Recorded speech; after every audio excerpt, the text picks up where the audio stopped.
Did you like the decision to go for it? Was that the right call? Well, I liked maybe once or twice, but I wouldn't say as many times as he went for it on fourth down. And if you do that, you will lose. And I know there's the analytics and the computers of it and all that stuff going into it. But I do know this. If you take the points, you win that game. And at the end of the day, if it was a fifth, right, there's a lot of ifs in everything that we do. If you can go out there and you kick field goals, they win that game. And I really think that them going for it, they watch the tape afterwards. They're watching it right now. They're really kicking themselves for missing out on a lot of opportunities where those points would have definitely put them over the top against Kansas City. RC? Yeah, no, listen, I agree with Nico. When you think about football and when you think about having to score points and that scoring points are at a premium, it's any points. It's not just about scoring 6. If it was only about scoring 6, we just wouldn't have kickers on the field. And so Brandon Staley does want to be an aggressive football coach. Brandon Staley wants his team to believe, he believes that they can compete and that they can accomplish things because they have the right type of players, obviously at the quarterback position. But these were not all the correct moves. You go for it early on in the game when the first points of the football game are the hardest to score. Now you have 3 points and you're up and you're feeling good about your team. You're not stopped. And later on in the game, you get a football tipped by Dan Sorensen. That's another opportunity where you can have 3 points on the board. And now you are invigorating a Kansas City Chiefs team that is missing 3 starters on defense. A Kansas City Chiefs team who is also not playing well offensively. You're continuing to keep them in the game when you could be widening the lead.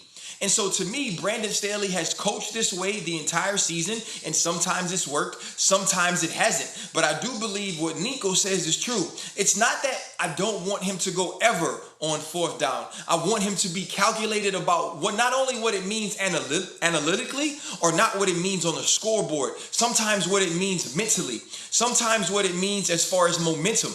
It's great to have a long drive, but it's better to have a long drive and walk away with points. Right? It's great to have great field positions, but it's better to have great field position and walk away with points. If you drive the football on me for 80 yards and you go for it on fourth down and I stop you, I feel good as a team. That's still 0 on the scoreboard, and I still found a way to make a play. Taking those points is not only about the points on the board, but about what it means for the momentum of the game. You know what also feels good as a defender? When you drive the ball 80 yards down the field, then you hold them to a field goal. That feels really, really good. We all play defense at a high level. That feels amazing. Man, 80 yards. That means we played on bad teams. The teams I played on, we was about giving up no points. We talked about this, RC. We gave up 3. RC, I played on the number 1 defense too now. Come on now. Let's not do that, bro. Come on. But what I will say is this. I get it. I played on maybe 3 of them, so there's that. But what I will say is this. I think what people aren't talking about is that first fourth down conversion, the one that was a perfect pass to Parham, the one that when he fell down, I mean, it's the reason we're talking about it is because that was like a jarring sight to see. Yeah. Like to see him, like that was jarring. And like I didn't want to talk about it, but then you think about it, like the coach said it was the right decision. It was the right call. So if you make the right call and make the right decision, I still like the right call and the right decision, even if it doesn't end up working. In that case, it was because of an injury, unfortunately, and like my prayers are up for Parham. But yeah. I'm all about making the right decision, not based off of egos or anything like that. No, based off of at the right point, at the right time, in the right game, you do it. And we've seen all in the season, they're 13 for 21, right around a little over 50%. I think he's been making the right decisions. Yeah. I'm glad you brought up Parham right there because wishing him a speedy recovery, that was a scary moment. And we hope all is well on that end. Guys, so Patrick Mahomes improving to 12-0 in road division games. The only quarterback with a longer road win streak in division games. Joe Montana, Peyton Manning, good company to be in. Now, with the win, it almost cements the Chiefs to win the AFC West. That's per our analytics. So, Acho, are the Chiefs the best team in the AFC? I believe so. And it's close, obviously, with the Patriots. But when I think about the Chiefs, for me, it's the way they've been winning football games. Like, outside of last night, take out last night, Chris Jones was injured. Their defense has been dominant. Like that, for me, that like Tyrann Mathieu, I played with him in Arizona on one of those top defenses, right? Ty Mathieu is a defensive leader. RC, he's a lot like you. He's the brains behind the operation. He knows how to get people in place. And he motivates his team to play better. So for me, you have a guy like that on your defense. I'm voting for him every single day of the week that ends in Y. Then you have Chris Jones, who is a dominant defensive force. You got guys, role players, guys like Alex Okafor making plays when it matters. So that's defensively.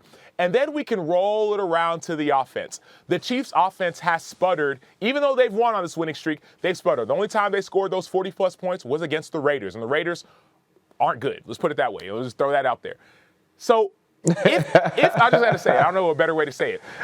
When the Chiefs get it together offensively, when we see what Patrick Mahomes did over the last 10 minutes of the last game, when we see that for the next 7 weeks, then I think the Chiefs will be unstoppable. We got to see a little bit more, but I've seen enough for them to be my number one team. Paging Rob. That's not. You know what Rob's going to say. It can't be. Here, RC, let's go here. Let's not jump on because I'm a Patriot, ex-Patriot player. Let's just be real.